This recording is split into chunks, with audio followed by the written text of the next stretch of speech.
Good evening, very good evening to all of you. Binomial theorem में next हम देखेंगे दो इम्पोर्टेंट रिजल्ट आपको बता रहा हूँ, तो ध्यान रखेंगे। सबसे पहला तो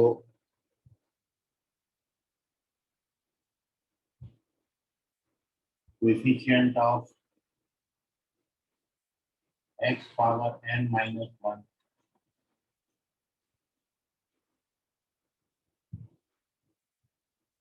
in expansion of x minus 1, x minus 2 up to x minus n.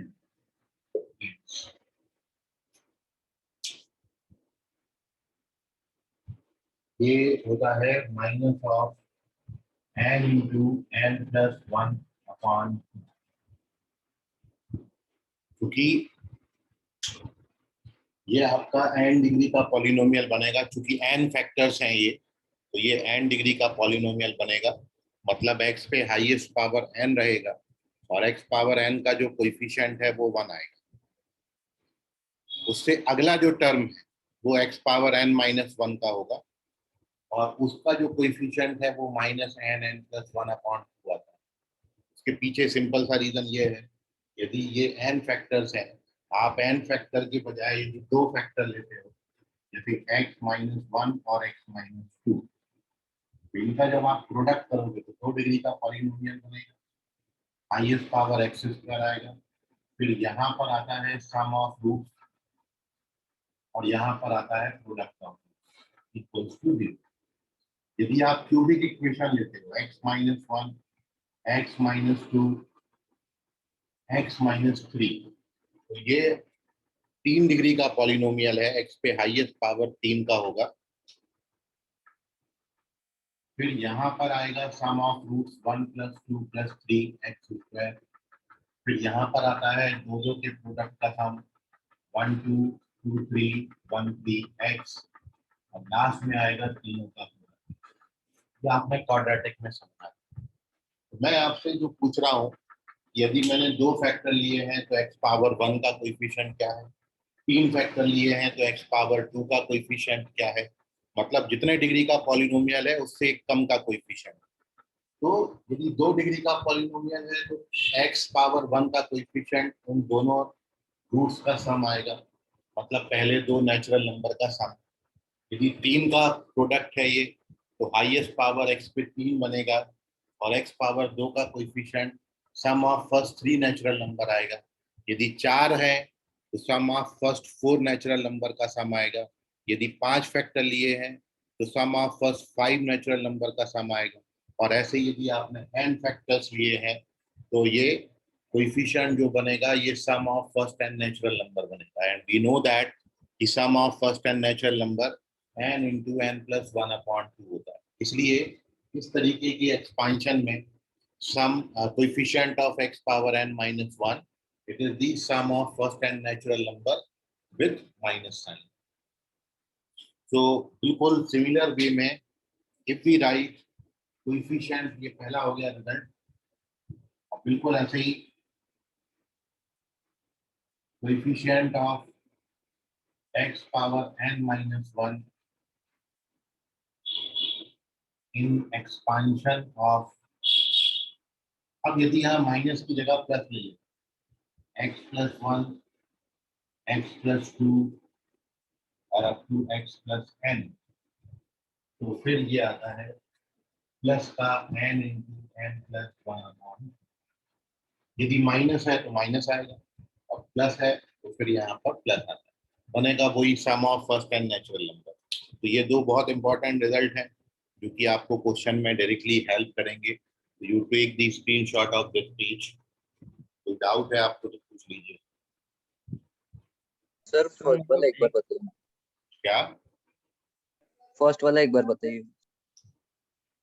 जैसा लास्ट वाला है बिल्कुल फर्स्ट वाला भी सेम ही है।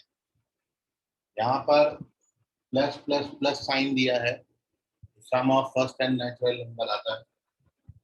यदि माइनस माइनस माइनस दिया है तो भी sum of first n natural number आता है, बस माइनस का साइन। तो दोनों फॉर्मूले सेम है, बस जब यहाँ पर माइनस दिए होंगे माइनस आएगा। रीजन ये है यदि दो फैक्टर हैं तो ये sum of first n natural number with minus sign आता है। तीन फैक्टर्स हैं तो ये sum of first n natural number with minus sign आता है। दो है तो दो दो नेचुरल नंबर का सम, तीन है तो तीन नेचुरल नंबर का सम, चार है तो चार नेचुरल नंबर का सम, और एन है तो एन नेचुरल नंबर का सम है। सर ये वाले क्वेश्चन में मतलब अपन एक्स स्क्वायर के सामने वाले नंबर की वैल्यू निकाल रहे हैं ना, जो एक्स एक टाइम। कम का निकाल रहे हैं।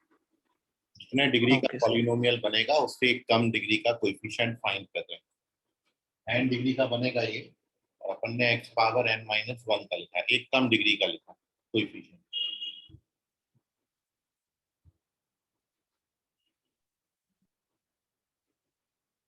चलिए moving on to page number 2।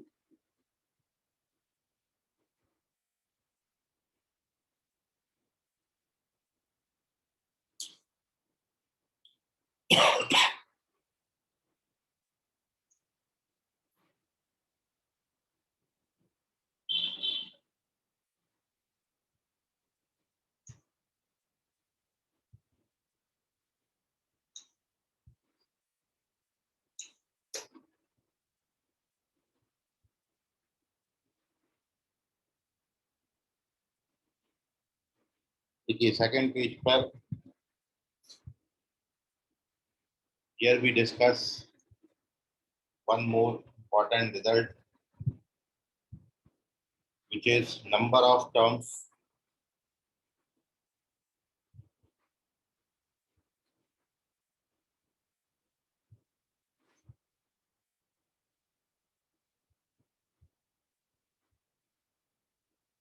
in the expansion of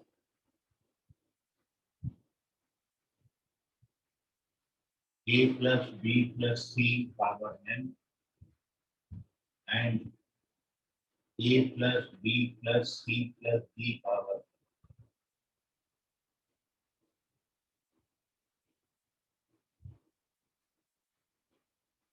तो जब बेस में दो टर्म होते हैं तो आप उसको बाइनोमियल बोलते हैं, और तीन टर्म्स होंगे तो ट्राइनोमियल कहलाएगा। ये ट्राइनोमियल है और ये मल्टीनोमियल। तो आप ये जानते हो कि यदि बेस में दो टर्म है मतलब बाइनोमियल एक्सप्रेशन है तो नंबर ऑफ टर्म्स इंडेक्स से एक ज्यादा होते हैं। बट ट्राइनोमियल होगा तो ट्राइनोमियल के केस में नंबर ऑफ टर्म्स कितने आएंगे। ठीक है, सो शुरुआत अपन वहीं से करते हैं कि we know that the total number of terms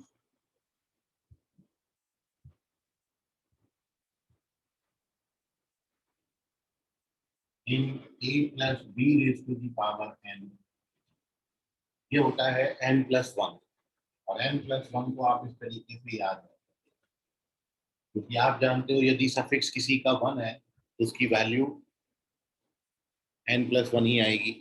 जैसे आपने कल पढ़ा था 2c1 का वैल्यू 2 होता है, दो में से एक को चूज करना है तो दो तरीके होंगे। 3c1 का वैल्यू 3 होगा, 10c1 का वैल्यू 10 होगा, ऐसे ही nc1 का वैल्यू n plus 1, इसकी वैल्यू n plus 1। और इस तरीके से याद रखने से आप ट्राइनोमियल के लिए और मल्टीनोमियल के लिए नंबर ऑफ टर्म्स याद रख सकते हो। So therefore total number of terms in expansion of a plus b plus c raised to the power n is, यदि ट्राइनोमियल होगा तो फिर नंबर ऑफ टर्म्स होते हैं n plus 2c2, n plus 2c2। तीन है तो एक एक कम करके लिखेंगे, दो है तो एक एक कम करके लिखेंगे।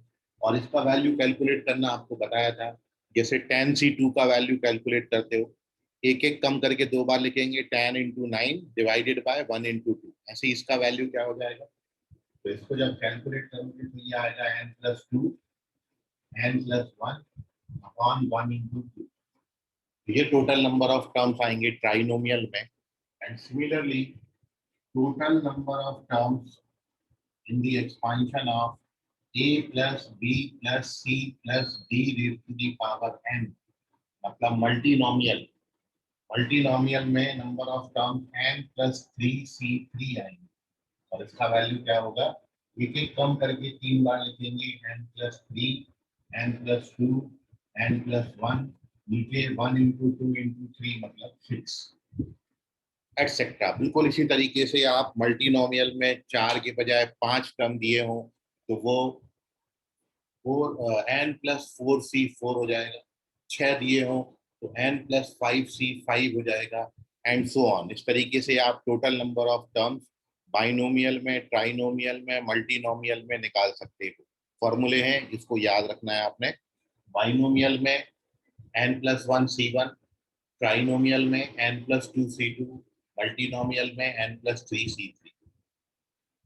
इसका यूटिलाइजेशन पर बेस्ड एक क्वेश्चन आपको बताता हूँ, देखिए कैसे यूटिलाइज करेंगे। क्वेश्चन है, if the number of terms in the expansion of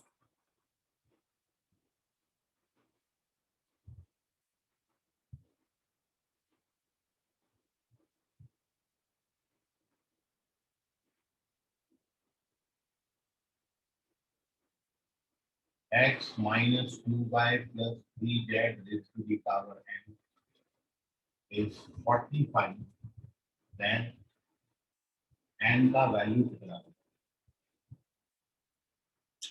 You have to find the value of n in this expansion। तो आप देख रहे हो कि ये ट्राइनोमियल है, और ट्राइनोमियल के लिए आप जानते हो नंबर ऑफ टर्म्स n+2c2 होते हैं, तो इसमें नंबर ऑफ टर्म्स आएंगे n+2c2, मतलब ये। और इसको अपन 45 से इक्वेट करके क्वाड्रेटिक बना लेंगे तो आपको n का वैल्यू मिल जाएगा। सोल्यूशन में आप क्या करोगे,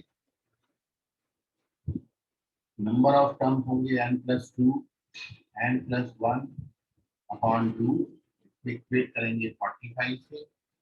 now we get n+2, n+1 is equals to 90,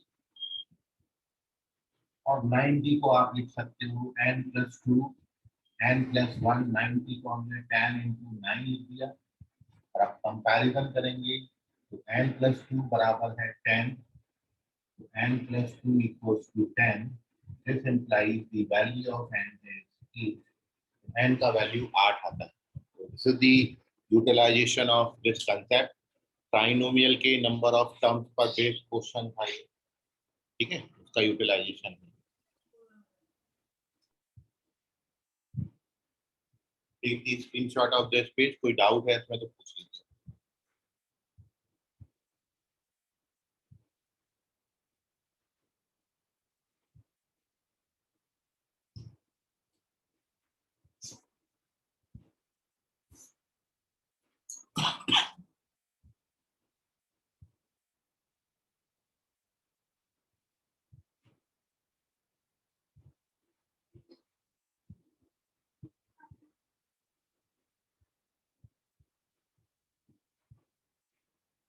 चलते हैं अगले पेज पर।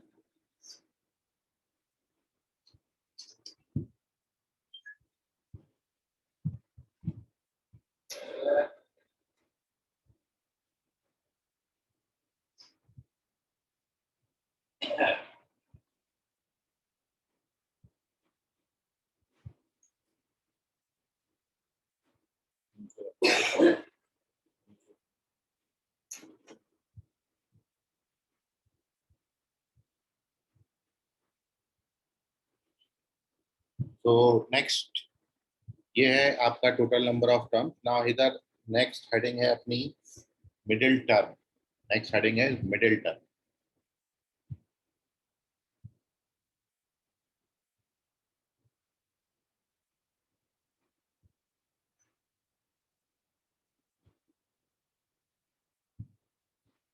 अब देखिए मिडिल टर्म जो है किसी भी बाइनोमियल एक्सपेंशन में मिडिल टर्म इंडेक्स पे डिपेंड करता है। इंडेक्स आपका अभी आप पढ़ रहे हो नेचुरल नंबर है। नेचुरल नंबर दो टाइप के हैं, या तो इवन नेचुरल नंबर या फिर ऑड नेचुरल नंबर। आपने ये भी पढ़ा है बाइनोमियल में यदि n का इंडेक्स है तो नंबर ऑफ टर्म्स n+1 होते हैं। तो अब आपका डिपेंड करेगा कि n आपको इवन दे रखा है कि n आपको ऑड दे रखा है, मतलब इंडेक्स इवन है कि इंडेक्स ऑड है। तो दो केस यहाँ पर बनेंगे। मिडिल टर्म ये हेडिंग है, इस हेडिंग को हम दो केस में डिस्कस करेंगे, when index is even and when our index n is odd. So सबसे पहले हम केस फर्स्ट लेते हैं, when n is even.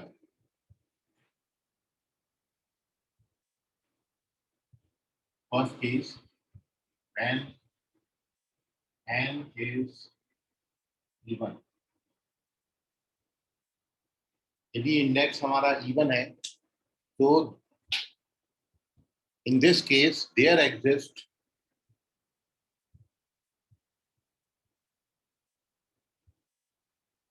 only one middle term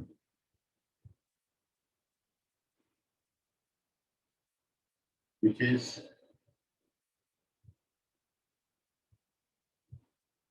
n by 2 plus 1th term.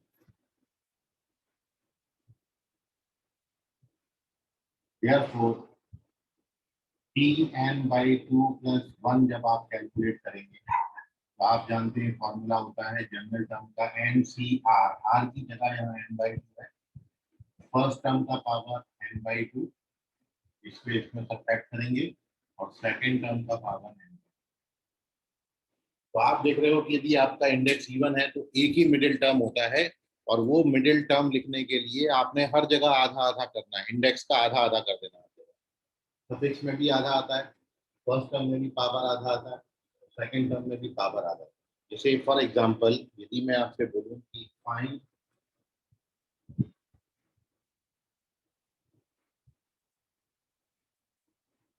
Middle term in expansion of a plus b raised to the power 10, इसके आपको इसको calculate करना है। तो आप जानते हो कि 10 का इंडेक्स है, इवन इंडेक्स है, तो एक ही मिडिल टर्म होगा।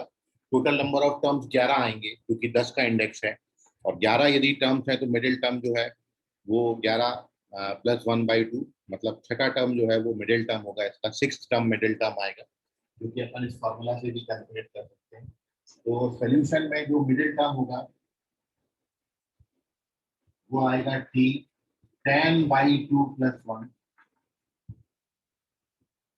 which is t5 plus 1, और जब आप इसको कैलकुलेट करोगे तो 10c5 फर्स्ट टर्म का पावर 5 और सेकंड टर्म का पावर 5, हर जगह आधा आधा कर देना। 10c5 फर्स्ट टर्म पे पावर 5, सेकंड टर्म पे पावर 5, हर जगह आधा हो जाएगा, ये मिडिल टर्म की वैल्यू आ गई।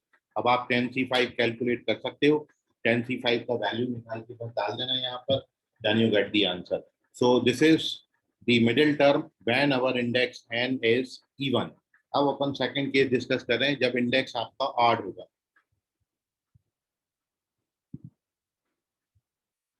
When n is odd, जब इंडेक्स ऑड होगा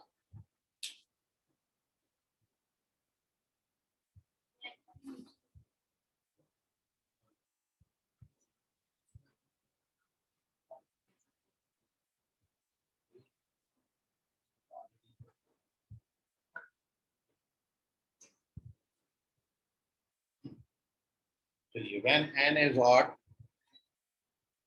तो there are two middle terms। जब n ऑड होता है तो दो मिडिल, जैसे आप जानते हो कि ऑड मतलब जैसे 5 का मैं इंडेक्स ले लूँ, 5 का इंडेक्स ले लूँ तो टोटल टर्म आएंगे 6। यदि 6 टर्म्स हैं तो मिडिल टर्म दो होते हैं, थर्ड और फोर्थ टर्म मिडिल टर्म होता है।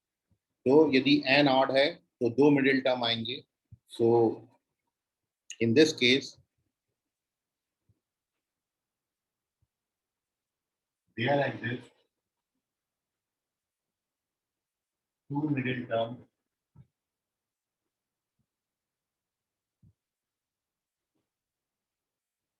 which are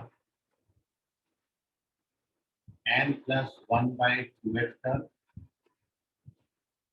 and n plus 1/2 plus 1 vector। जैसे मैंने आपको 5 बोला था, यदि 5 का इंडेक्स होगा, मिडिल टर्म आपने देखा था थर्ड और फोर्थ टर्म कैसे आता है, 5 यहाँ पर लिखेंगे n की जगह तो 5 और 1 6/2, थर्ड टर्म मिडिल टर्म होगा, और फिर थर्ड टर्म से अगला वाला मतलब 3 + 1 फोर्थ टर्म, तो थर्ड और फोर्थ टर्म मिडिल टर्म हो जाएंगे। यदि इंडेक्स ऑड है there exist two middle terms, और वो दोनों मिडिल टर्म का यदि आप वैल्यू कैलकुलेट करें, इनको कैलकुलेट करें, आप ये याद रखो कि n + 1/2 को आप n + 1/2 को हम लिख सकते हैं n - 1/2 + 1। इसको कैलकुलेट करोगे तो n + 1/2 ही आएगा। क्योंकि हमेशा जब भी कोई टर्म कैलकुलेट करना होता है तो अपन r+1 के फॉर्म में लिखते हैं, इसलिए हमने +1 के फॉर्म में लिख दिया। जब आप इसको कैलकुलेट करोगे, जैसे n का वैल्यू मैं 5 दूंगा, तो ये 5 में क्या 4/2, 2+1 थर्ड टर्म आएगा मिडिल टर्म, और ये फोर्थ टर्म आएगा, तो 2 मिडिल टर्म होंगे। ठीक है, सो यहाँ पर एक ही मिडिल टर्म होता है n/2 + 1th टर्म, यहाँ पर 2 मिडिल टर्म होते हैं। ये इनकी वैल्यू यदि आप देखो,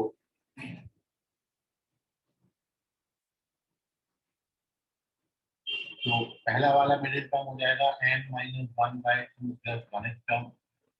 और अब ये कैसे कैलकुलेट करेंगे, तो NCR, R की जगह यहाँ n-1/2 है। फर्स्ट टर्म के पावर इन दोनों को सब्ट्रैक्ट करके लगाएंगे, और सेकंड टर्म के पावर n-1/2। और दूसरा वाला मिडिल टर्म कैलकुलेट करोगे,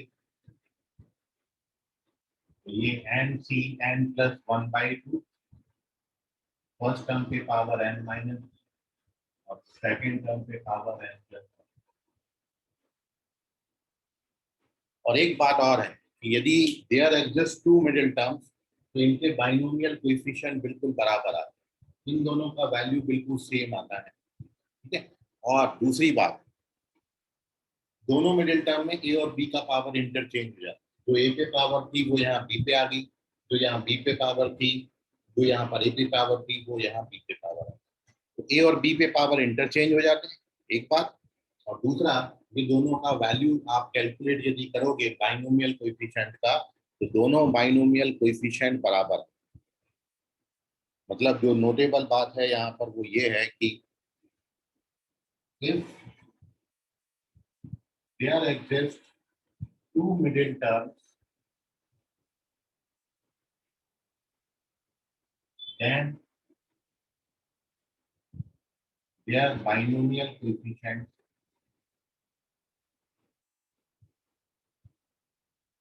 are equal, उनके बाइनोमियल कोएफिशिएंट बराबर है। आप इसको कोई एग्जांपल लेके वेरीफाई कर सकते हैं। जैसे आपने क्वेश्चन ले लिया, find middle terms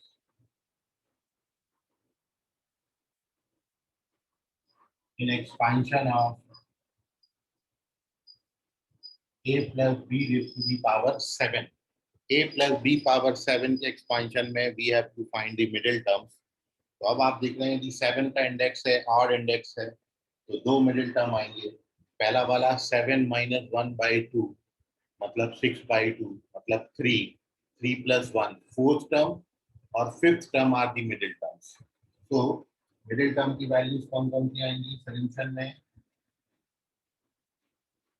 fourth term मतलब 3 + 1 आएगा, और इसको कैलकुलेट करोगे तो ये आएगा 7C3, ए पे पावर 4, बी पे पावर 3। 7C3 को आप कैलकुलेट करना, तो 7 × 6 × 5 बटा 3 × 2, तो ये 35 ए पावर 4 बी पावर 3 आएगा। और जब आप अगला मिडिल टर्म कैलकुलेट करोगे, तो ये आएगा 7C4 ए पावर 3 बी पावर 4, और 7C4 कैलकुलेट कर लीजिए, वो भी 35 आता है। तो यदि वहां पर दो मिडिल टर्म है तो दोनों के बाइनोमियल कोएफिशिएंट बिल्कुल सेम आते हैं, और ए और बी पे पावर इंटरचेंज हो जाती है। मतलब एक पता है तो आप दूसरा मिडिल टर्म लिख सकते हैं। तो बेसिकली बात ओवरऑल कंक्लूजन ये है कि जब भी आपको मिडिल टर्म बाइनोमियल एक्सपांशन में कैलकुलेट करने आएगा, सबसे पहले यू हैव टू चेक कि आपका इंडेक्स इवन है कि ऑड है। If index even, then there exist only one middle term, और उसमें भी हर जगह आधा आधा आधा हो जाता है।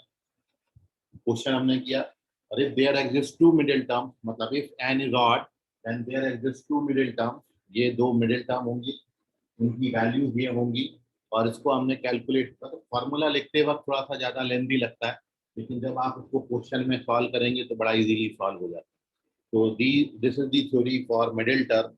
If you have any doubt तो पूछ लीजिए। Take the screenshot of this page.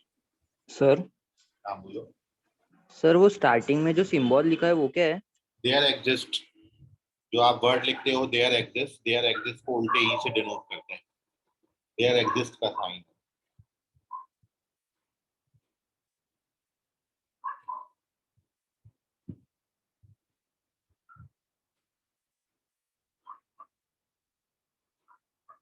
एक बात और आपने याद रखनी है कि जो बाइनोमियल कोएफिशिएंट है वो मिडिल टर्म के सबसे बड़े होते हैं। मतलब ग्रेटेस्ट बाइनोमियल कोएफिशिएंट हमेशा मिडिल टर्म का होता है। Middle term has the greatest binomial coefficient, क्योंकि जब आपने पास्कल ट्राइंगल लिखा था तो आपने 3 इंडेक्स के लिए जैसे लिखा, तो यदि इंडेक्स 3 है तो कोएफिशिएंट आपके आए थे 1 3 3 1, मिडिल टर्म 2 आए थे 3 3, दोनों की न्यूमेरिकल वैल्यू सबसे बड़ी। 4 के लिए आपने लिखा था 1 4 6 4 1, सबसे बड़ा जो वैल्यू आया था वो 6 आया था। तो middle term has the greatest binomial coefficient, सबसे बड़ी बाइनोमियल कोएफिशिएंट की वैल्यू मिडिल टर्म की वैल्यू होती है। मिडिल टर्म का जो बाइनोमियल कोएफिशिएंट होता है वो सबसे बड़ा होता है। मतलब यहाँ पर यदि इंडेक्स इवन है तो ग्रेटेस्ट बाइनोमियल कोएफिशिएंट mcn/2 होगा, और यदि इंडेक्स ऑड है तो ग्रेटेस्ट बाइनोमियल कोएफिशिएंट ये भी बोल सकते हो, ये भी बोल सकते हो, क्योंकि दोनों बराबर होते हैं। आपने पढ़ा है कि ऑड इंडेक्स में मिडिल टर्म 2 आएंगे और दोनों बिल्कुल बराबर आते हैं। जैसे 3 इंडेक्स में 1 3 3 1 आया था, 3 3 बराबर आया था। ठीक है, सो एक लाइन आप नीचे लिख लेना कि middle term has the greatest binomial coefficient. एक लाइन मेंशन कर लें, middle term has the greatest binomial coefficient.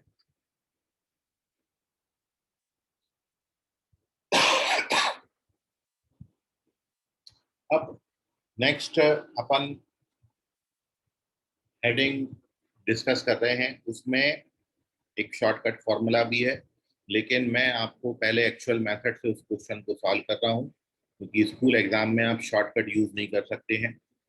Binomial theorem आपकी टेक्स्ट बुक में भी होगा, तो मैं उसको सब्जेक्टिव तरीके से बता रहा हूँ और फिर साथ में अपन उसके लिए शॉर्टकट फॉर्मूला भी डिस्कस करेंगे। ठीक है, सो पेज नंबर 4 पे चलते हैं। सर जो बाइनोमियल थ्योरम लेसन है वो स्टेट बोर्ड के 12th में कि 11th में? 11th का portion. Okay sir. Sir first question में 10C6 आना चाहिए ना? 10C5 आएगा, ये जो आता है वो आता है,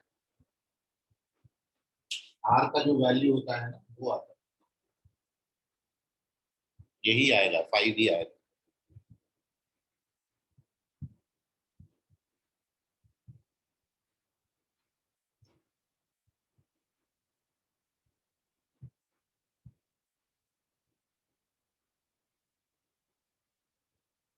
सर वो 5 + 1 6 नहीं होगा मतलब? हाँ, ये 5 + 1 6 होगा, लेकिन इधर आएगा 5। जैसे यहाँ पे 3 + 1 है तो 3 आया, 4 + 1 है तो 4 आया, 5 + 1 है तो 5।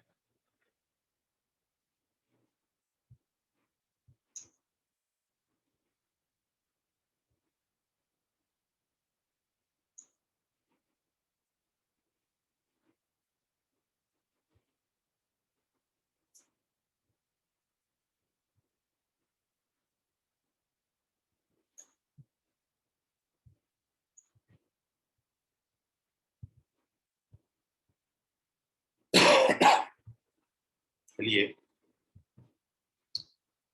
नेक्स्ट हेडिंग है हमारी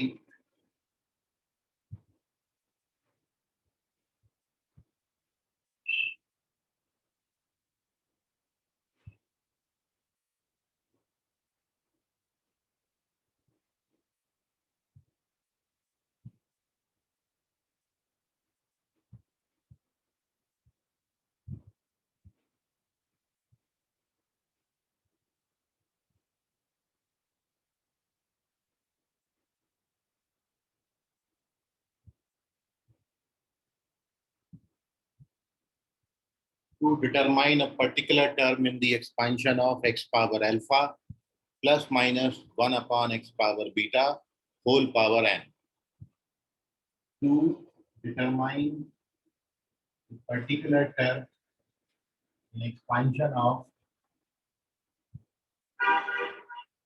एक बार में यहाँ पर कोई एक साइन देंगे, या तो प्लस या फिर माइनस। ये हेडिंग है और इस हेडिंग में दो तरीके से मैं बात कर रहा हूँ। एक तो मैं बात कर रहा हूँ सब्जेक्टिव अप्रोच से, एक्चुअल जो तरीका है, उसके बाद मैं उसका एक शॉर्टकट भी फॉर्मूला आपको बताऊंगा कि जब आपको इस तरीके के एक्सपांशन में कोई पर्टिकुलर टर्म फाइंड करनी होती है ठीक है, जैसे क्वेश्चन के थ्रू अपन इसको डिस्कस कर लेते हैं, क्वेश्चन में ज्यादा ये क्लियर हो जाएगा। जैसे आपसे क्वेश्चन पूछा है कि find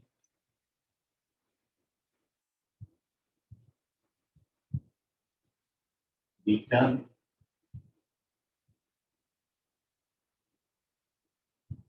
independent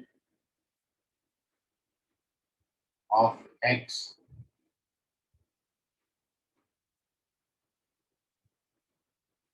in expansion of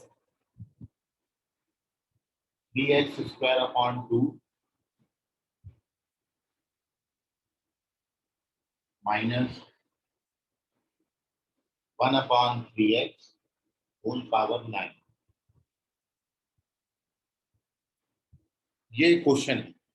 अब एक बात ये समझिए कि यदि 9 का इंडेक्स है तो टोटल 10 टर्म है, और यू हैव टू फाइंड वो टर्म जो कि इंडिपेंडेंट ऑफ एक्स होगा। इंडिपेंडेंट ऑफ एक्स का मतलब जिसमें एक्स पावर 0 आए, या फिर आप उसको बोल सकते हैं constant term.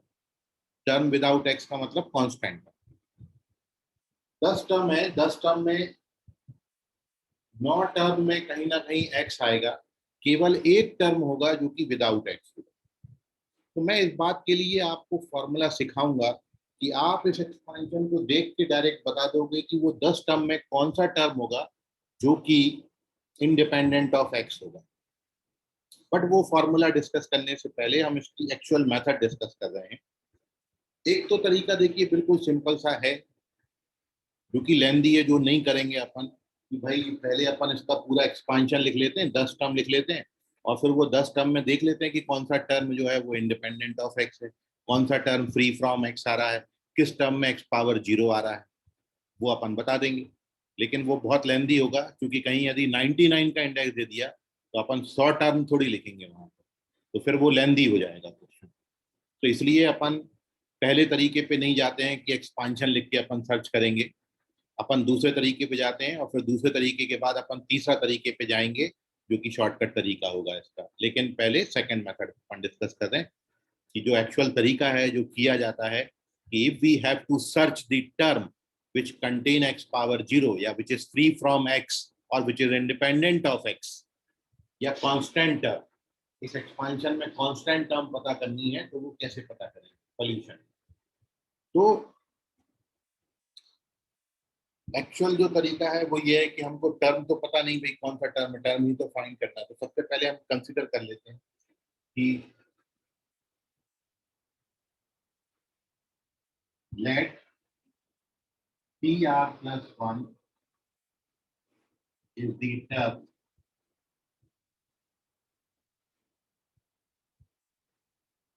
independent of x। तो ये मानना सबसे पहले कि हमने सपोज कर लिया कि जो टर्म है जो इंडिपेंडेंट ऑफ एक्स है वो tr plus 1। अब किसी भी एक्सपांशन में आप r plus 1 टर्म तो लिख लेते, तो r plus 1 टर्म के लिए फॉर्मूला क्या हो जाएगा, tr plus 1 लिख रहे हैं अपन इसका जनरल टर्म। जनरल टर्म के लिए फॉर्मूला होता है NCR, मतलब 9CR। फर्स्ट टर्म, पूरा फर्स्ट टर्म लिखेंगे, उसके पावर 9 माइनस R, और सेकंड टर्म उसके पावर R। ये अपना जनरल टर्म के लिए फॉर्मूला है, NCR A power N minus R B power R, वो अपन ने लिखा। और अब अपन यहाँ पर x पे नेट पावर बनाएंगे, नेट पावर ऑन x पे टोटल पावर कितनी बन रही है वो अपन कैलकुलेट करेंगे। अगले स्टेप में tr plus 1 लिखा है, ये -1 पे r का पावर, सबसे पहले साइन लिखा करो, उसके बाद 9CR, उसके बाद 3/2 पे पावर 9 माइनस R,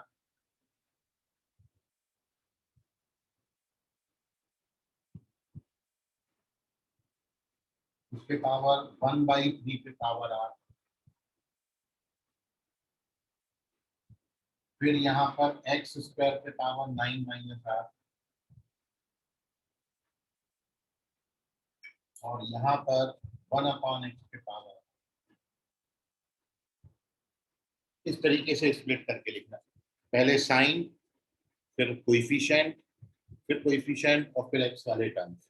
अब एक्स पे नेट पावर बना, तो अगला जो स्टेप हो जाएगा वो -1 पावर आर 9c r 3/2 पे पावर है 9 माइनस आर 1/3 पे पावर आर, और यहाँ पर x पे नेट पावर देखिए 2 पावर पे पावर है तो पावर मल्टीप्लाई होगा तो 18 माइनस 2r, और ये वाला जो पावर r है ये सब्ट्रैक्ट होगा तो x पे नेट पावर आएगा 18 माइनस 3r।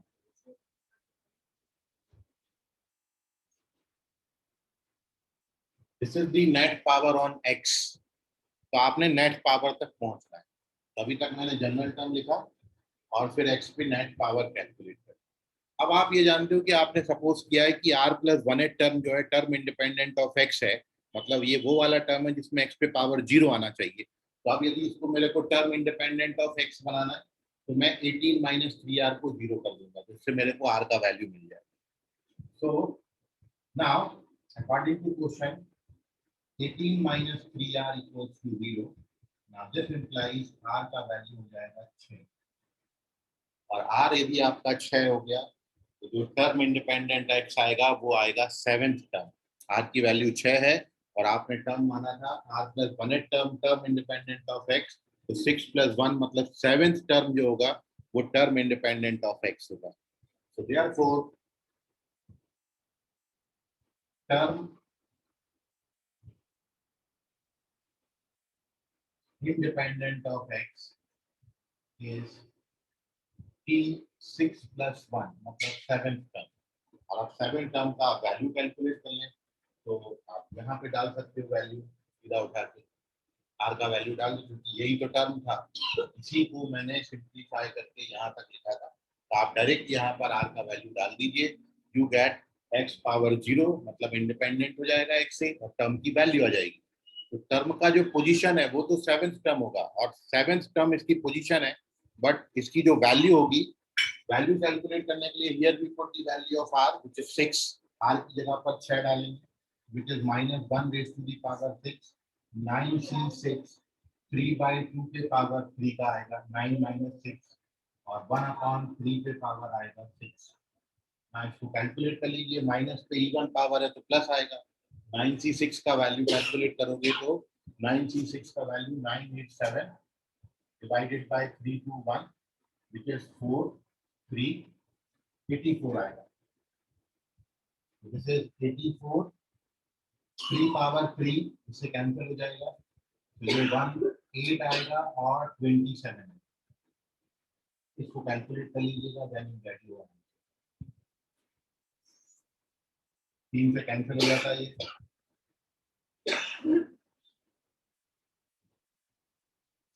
और 4 14 2 7, फाइनल आंसर इज 7/18। जो वैल्यू आएगी इट इज 7/18। पोजीशन है 7th term and the term independent of x is 7/18, मतलब 7th टर्म का जो वैल्यू आएगा 7/18 आएगा।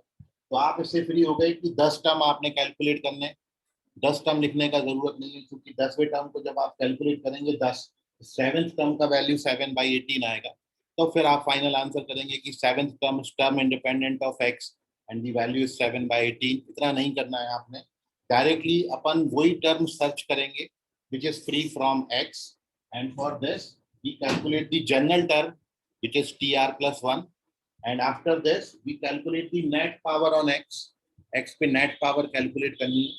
और जो भी आपको बोला आगे फर्दर क्वेश्चन में, जरूरी नहीं है ऑलवेज आपको टर्म इंडिपेंडेंट ऑफ x पूछे, आपको ये भी पूछ सकते हैं find the term containing x power 2 और find the term containing x power 10। जो भी पावर आपसे पूछा जाएगा आपने ये नेट पावर को उससे कंपेयर करना। Since here we have to calculate x power 0 independent of x, तो अपन ने 0 से कंपेयर किया, but when we have to calculate x power 2 का कोएफिशिएंट या term containing x power 2, so we compare this 18 minus 3r with 2, तो आपको r का value accordingly मिलेगा, उसके अकॉर्डिंग आप टर्म का पोजीशन बता सकते हो। और कभी कभी टर्म की पोजीशन और कभी कभी टर्म का वैल्यू भी पूछते हैं, तो दोनों कैलकुलेट किया है। 7th पोजीशन है और वैल्यू 7/18। तो now you have to take the screenshot. इसका स्क्रीनशॉट लीजिए। कोई डाउट है इसमें थ्योरी में तो पूछिए। ये सेकंड मेथड है। फर्स्ट मेथड से क्वेश्चन में अपन नहीं जाएंगे, लेंथी मेथड है। अब मैं इसी का थर्ड तरीका आपको, तीसरा अप्रोच बता रहा हूँ, शॉर्टकट ट्वीट, जिसमें आप डायरेक्टली ये स्टेप पे पहुंचोगे। मतलब ये इतना स्टेप अपन पूरा जो है इतना नहीं करेंगे बार बार। ये जो 7-8 स्टेप हैं ये सारे सेव हो जाएंगे। डायरेक्टली क्वेश्चन देख के आप बता सकते हो कि इस क्वेश्चन में term independent of x 7th term होगा। ये इतने स्टेप में आपके बता रहा हूँ, इतनी कैलकुलेशन बस आपको करनी पड़ेगी। तो कैलकुलेशन में कहीं डाउट है तो पूछ लीजिए, otherwise take the screenshot of this page.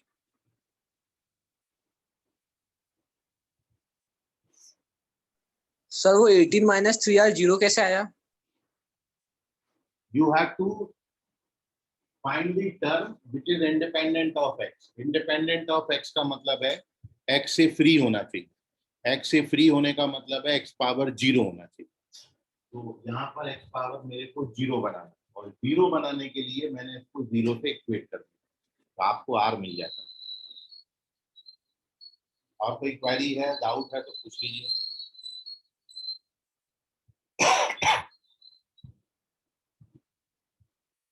चलिए, तो अब here we discuss the shortcut formula for calculating the term which is independent of x। ठीक है, तो पहले फॉर्मूला आपको एक्सप्लेन करता हूँ और फिर इसी क्वेश्चन का सॉल्यूशन आपको बताऊँ।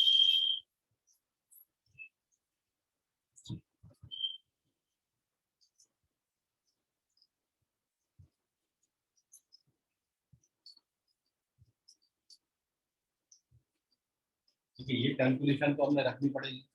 क्या हमारा क्वेश्चन है,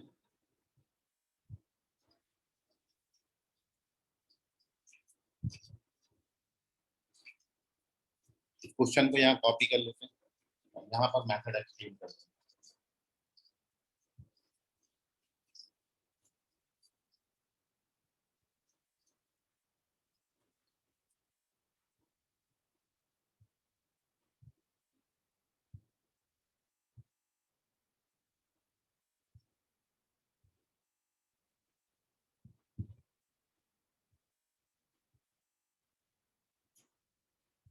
ये क्वेश्चन है,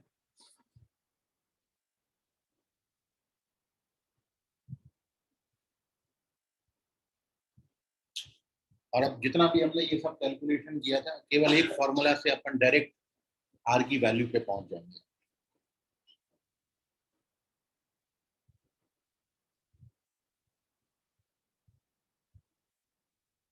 तो our heading is determine a particular term in the expansion of x power alpha plus minus 1 upon x power beta whole power n। और जब भी ऐसे एक्सपांशन में आपको कोई पर्टिकुलर टर्म फाइंड आउट करनी है, तो फॉर दिस पर्पस हमने ये मान लिया, लेट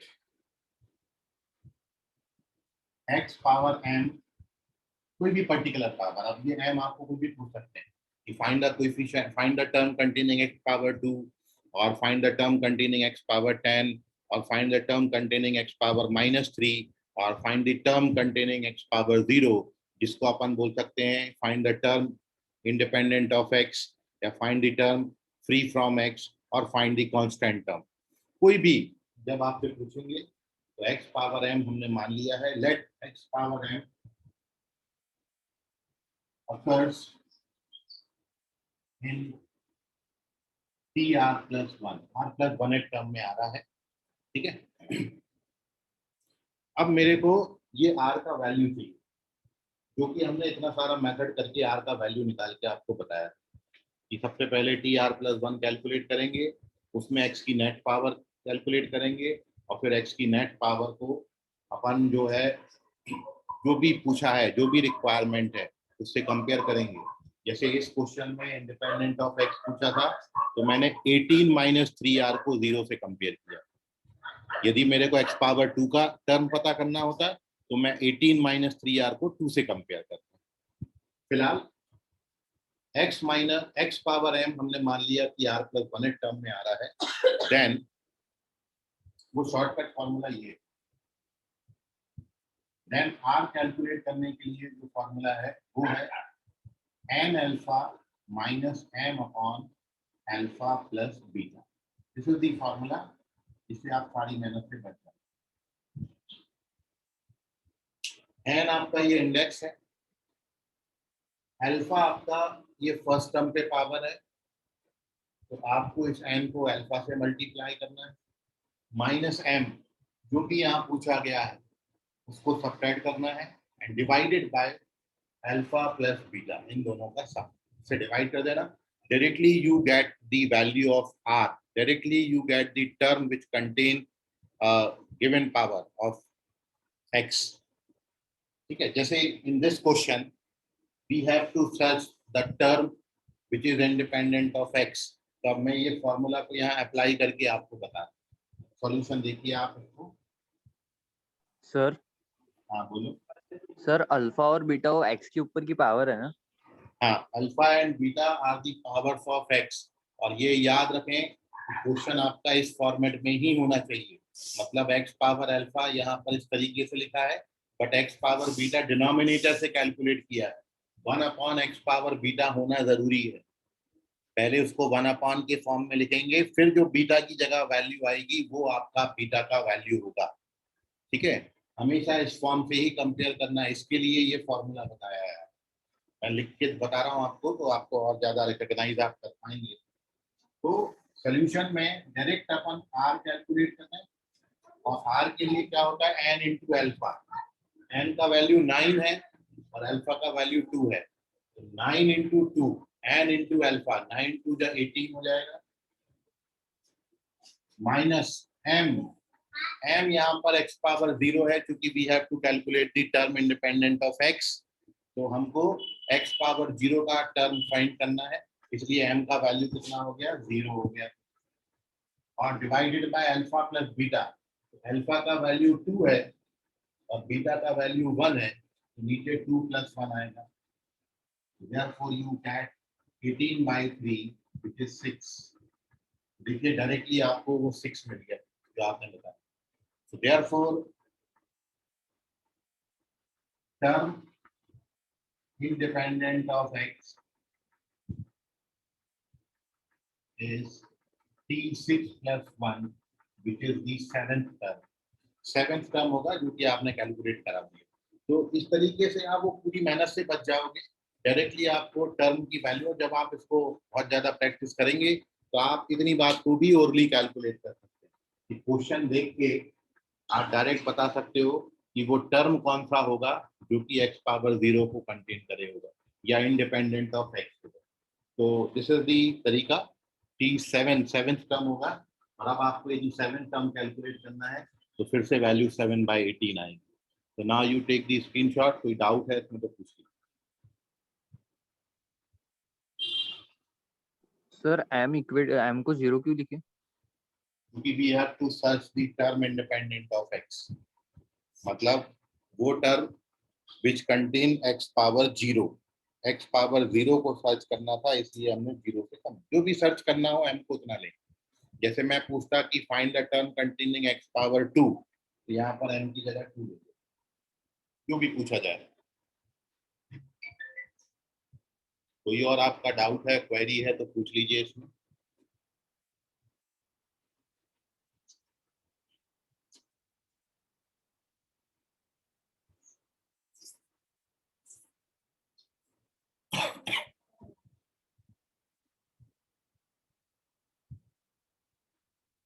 चलिए, take the screenshot of this page.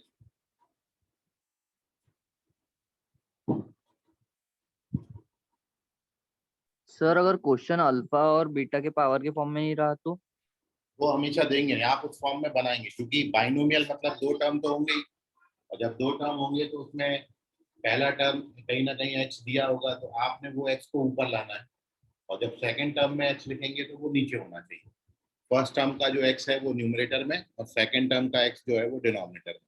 क्योंकि बाइनोमियल में ही ये क्वेश्चन आते हैं, तो बाइनोमियल मतलब 2 टर्म तो आपको देंगे, उसको इस फॉर्मेट में जरूर लिखना है।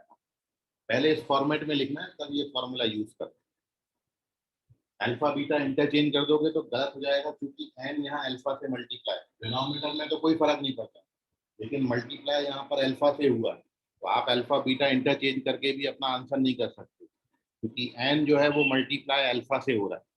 इसलिए आपने हमेशा जो भी क्वेश्चन है वो इसको टर्म इससे कंपेयर करना है, ये स्टैंडर्ड फॉर्म। अब यहाँ पर क्वेश्चन में एक बार में कोई एक साइन देंगे, या तो प्लस का या फिर माइनस का, जैसे क्वेश्चन में माइनस दिया, प्लस भी दे सकते हैं आप, ठीक है। तो और कोई क्वेरी है आपकी तो पूछ लीजिए इस पर, कोई भी डाउट मन में रह गया हो। चलिए वेरी गुड, स्क्रीनशॉट ले लें। सर अगर सर बोलो। सर अगर फॉर्मूला मतलब जो क्वेश्चन में है वो प्लस दिया तो फॉर्मूले में प्लस लेना पड़ेगा क्या? नहीं, देखिए फॉर्मूला में, इस फॉर्मूला में कोई चेंजेस नहीं करना है, क्योंकि यहाँ जो अल्फा और बीटा लिखा गया है वो पावर्स है, तो पावर्स का प्लस और माइनस से कोई फर्क नहीं पड़ता। मैं यदि यहाँ पर प्लस साइन लेता तब भी फॉर्मूला यही लगा। हाँ, जब मैं ये कैलकुलेट करने के बाद ये टर्म की वैल्यू कैलकुलेट करता हूँ तो सेकंड टर्म मेरे को प्लस साइन लेना पड़ेगा, ठीक है। फॉर्मूला में कोई चेंजेस नहीं है, फॉर्मूला दोनों के लिए है, प्लस साइन के लिए भी यही फॉर्मूला है, माइनस साइन के लिए भी यही फॉर्मूला, सेम फॉर्मूला, एक ही फॉर्मूला।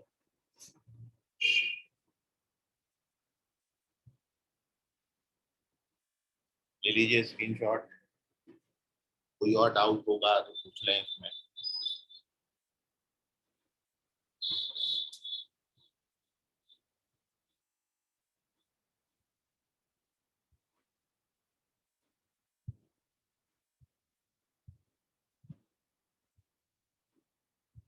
तो आज आपने टोटल नंबर ऑफ टर्म्स पढ़े, बाइनोमियल में, ट्राइनोमियल में, मल्टीनोमियल में।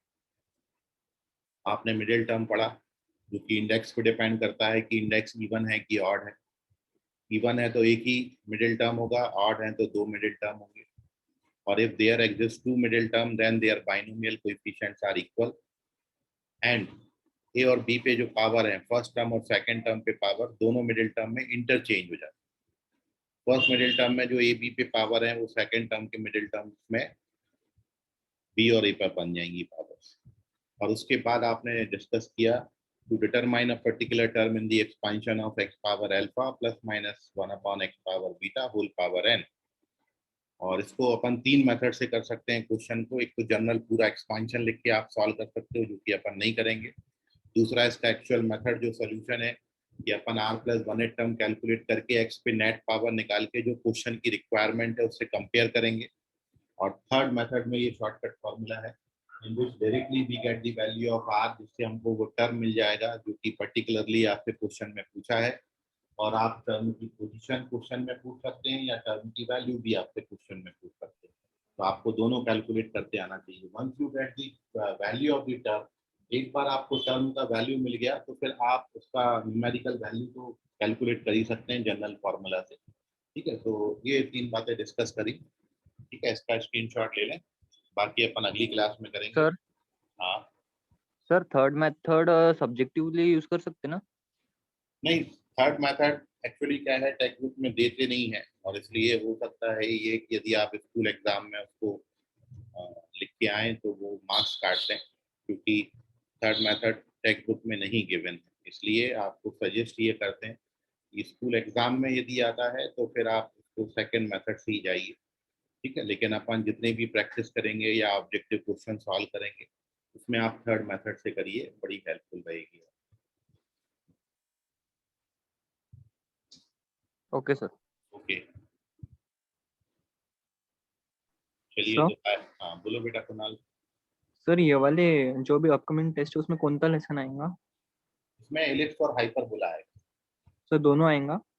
हाँ, क्योंकि हाइपरबोला हो सकता है शायद कंप्लीट ना हो पाए पूरा, ठीक है। सो वेटेज ज्यादा हाइपरबोला का ही रहेगा। एलिप्स के 10 क्वेश्चन रहेंगे और हाइपरबोला के 15, ऐसे टोटल 25 क्वेश्चन एलिप्स भी रहेगा, क्योंकि एलिप्स लास्ट टाइम कंप्लीट नहीं आया था, ठीक है। तो इस बार ellipse plus hyper.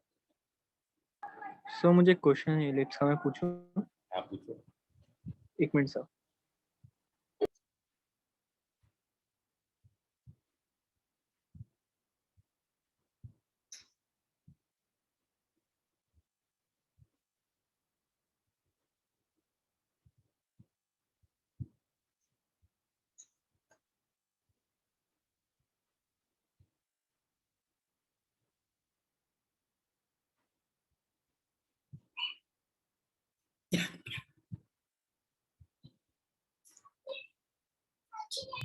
So a question is show that the product of the lengths of the perpendicular segment drawn from any point to the focal tangent line to the eclipse is x square, मतलब equation दिया है eclipse का और is equals to 16 दिया है।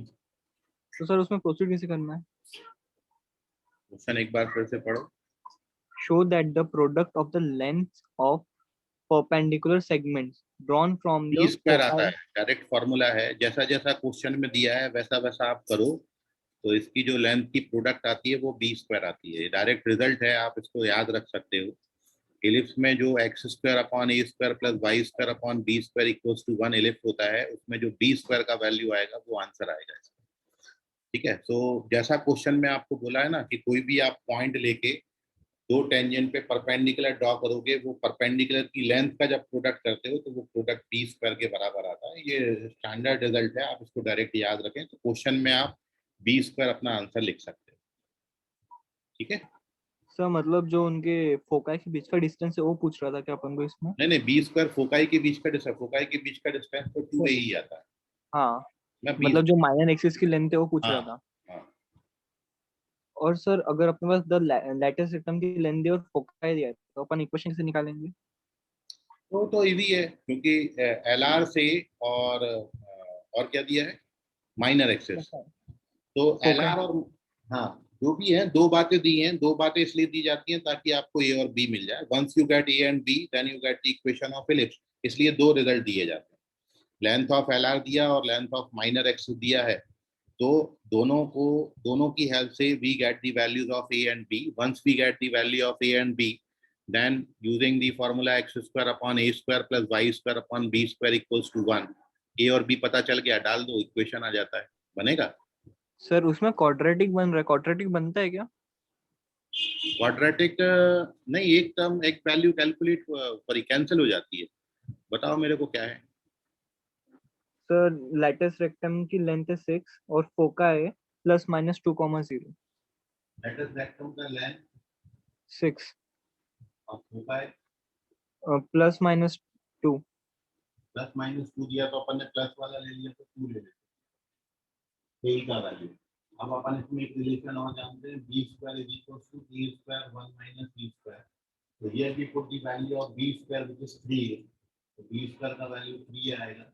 ये ए square है, इसको ओपन कर देना, तो ए स्क्वायर माइनस 3 का होल स्क्वायर बनेगा व्हिच इज 4, क्वाड्रेटिक बनता है। तो this is a square minus 3a minus 4। और जब आप इसके रूट्स निकालोगे तो इसके रूट्स आएंगे a माइनस 4 और a प्लस 1। तो a की दो वैल्यूज आती है, नेगेटिव वैल्यू को नेग्लेक्ट कर देना, इसका वैल्यू 4 कंसीडर करें। ठीक है, ओके सर, मेरा भी क्वाड्रेटिक बन रहा था, वो समझ में आ रहा है कौन सी इक्वेशन लेना है फिर उसमें से। क्वाड्रेटिक बनेगा तो एक नेगेटिव एक पॉजिटिव दे देगा, आप नेगेटिव वाले को छोड़ दो, ठीक है सर, पॉजिटिव। उतना पूछना था। Thank you sir. ओके बेटा,